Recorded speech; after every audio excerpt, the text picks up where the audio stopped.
C'est sans surprise Laurie et Nicolas qui ont été exclus de l'aventure Occupation Double dimanche dernier. Aucun des deux candidats n'était parvenu à remporter une place à la table des délibérations. 7 jours à rencontrer le couple au lendemain de son retour de la Californie.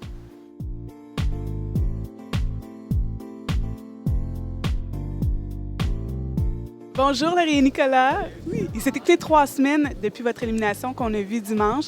Êtes-vous encore un peu amer? Tu es amer? Non, on n'est pas amer. Je pense, je pense qu'il fallait partir un jour ou l'autre de l'aventure, soit à la fin ou soit au milieu.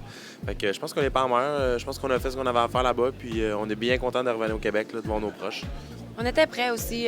On s'en attendait depuis déjà une semaine qu'on allait partir. Fait que, je pense que t'es allé en voyage, on est allé au Mexique. Fait que je pense qu'on était prêts à ce que ça se finisse là. Tout le Québec veut savoir. Êtes-vous en amour? Dis donc ce que tu me dis, c'était beau. C'est quoi j'ai dit déjà? Non. Mais c'est juste qu'on s'est dit que, tu sais, avec Occupation Double, ça a tout de suite fité direct au début. Je pense qu'au commencement, on s'est toujours bien entendu. Puis là, avec le 3 semaines aussi, on a réalisé que, tu sais, 24 sur 24 ensemble, on se tape pas sur les nerfs, on s'entend bien, il n'y a pas de problème. Donc, on voit pas pourquoi à l'extérieur, ça resterait pas comme ça. Est-ce que vos 3 semaines ensemble ont consolidé ça, finalement? Oui, mais je pense que oui. Là, moi et Laurie, on a passé du temps ensemble. On apprend à se connaître 24 sur 24 ensemble. Laurie est très drôle. C'est une personnalité très drôle. J'ai un nouveau vocabulaire maintenant qui vient du Saguenay un peu. Fait que j'ai appris beaucoup de nouveaux mots. Je sais que vous avez vu les émissions à votre sortie. Laurie, on t'a vraiment dépeint comme une fille, comme la tête forte chez les filles, comme une fille avec beaucoup de caractère. Est-ce que tu es satisfaite de ce que tu as vu? Bien, satisfaite, ça dépend des fois. C'est sûr que je suis allée fort des fois, mais tu sais, c'est sûr que le côté de moi qui est honnête, qui est pas hypocrite, j'ai vraiment été moi-même, je pense. Puis j'ai débattu mon point de vue. On était à Occupation Double quand même, il faut gagner. Fait que je me laissais pas plier sur les pieds, je laissais pas ma place parce que c'est le but de l'aventure. Fait que pour ça, je suis satisfaite de moi. Considères-tu comme une germaine dans la vie? Non, mais je pense que je prends beaucoup de place. Je pense que je suis quelqu'un qui prend beaucoup de place. Si je suis quelque part, je pense qu'on le sait que je suis là. Mais avoir été 3 semaines avec elle, je trouve pas que c'est une germaine. Pour vrai, je pense qu'elle a vraiment un gros caractère. C'est une fille qui va dire ce qu'elle a à dire, puis elle passera pas par 4 chemins. Puis je pense que ça aussi, c'est une belle qualité. C'est quelqu'un qui est franc.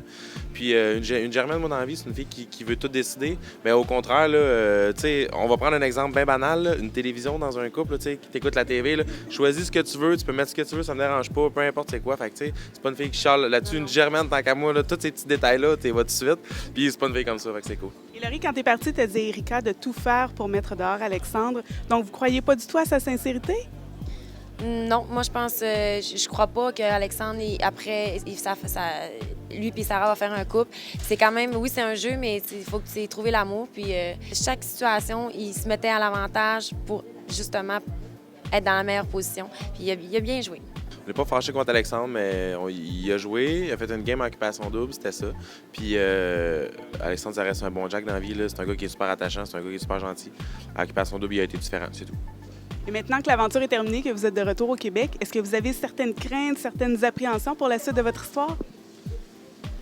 Je prends la parole là-dessus, moi. Ouais, on a un petit peu... c'est certain qu'on a un peu des craintes. Écoute, on a été beaucoup médiatisés. Laurie aussi beaucoup. Laurie, c'est quelqu'un qui était déjà médiatisé un petit peu à l'avance. Fait que c'est sûr qu'on a des craintes, tu sais. Est-ce que ça te joue dans la tête un petit peu? Est-ce que quand tu sors, tu rencontres des nouvelles personnes, tu fais peut-être plus aborder ou tu rencontres plus de gens? On a des craintes là-dessus, mais je pense que si on s'apprécie vraiment, on va être capable de faire la part des choses, là. Puis je pense que ça va bien aller. Et en terminant, je veux connaître vos prédictions. Qui, selon vous, va remporter Occupation Double? Prédiction 2012, qui, selon nous, on l'a dit un petit peu auparavant, puis on le pense toujours. On aimerait ça que ça soit Alex Pirica, mais avec la tête, on pense que ça va être Hubert et Andrane. Hubert et Andrane aussi, c'est pas ce que moi je voudrais si j'avais à choisir, mais d'après moi, ils ont des grosses chances. Suivez l'aventure Occupation Double les dimanches à 20h30 ainsi que les lundis et mercredis à 19h30 sur le réseau TVA. C'était Marie-France Pellerin pour 7jours.ca.